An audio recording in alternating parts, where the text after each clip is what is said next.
kuno kaya nila ito kajit pengendem day bando na malasias padagas na magkojong putray ay bajing emnilok kun kajing siya di kuno kaya nila ito kajit pengendem day bando na malasias padagas na magkojong putray ay bajing emnilok kun kajing siya Ikunjong kungilong kadur ukresngin ko hajing janay hagajing ko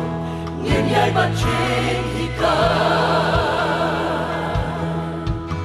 Kidon shibun kikun samna kibalapay dinutray kiweiru di kibalangot Hagi jisniu kapo Kante kapertay kanchot kapra Manuban long ni himaya Kante kapertay kanchot kapra Manuban long ni himaya Bantay sa shisi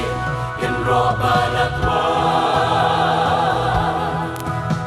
Mungilong sen kichot kipra Kiko hajit kala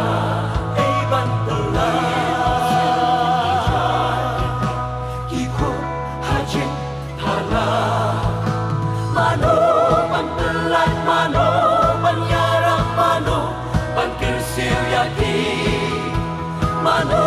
bantalat mano Banyarak mano Bankirsiw yaki Nagangkaw resking ka Kalong kenyani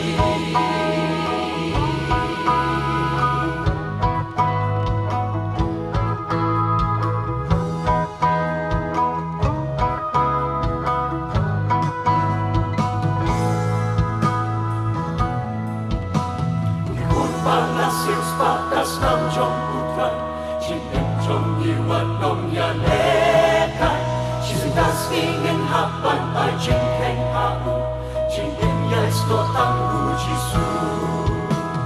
Ikon palasis patas nam jong putran Chinem jong iwan nong yan lekai Shisendas ingin hapan ay jingkeng haun Chinem yais no tanggu jisu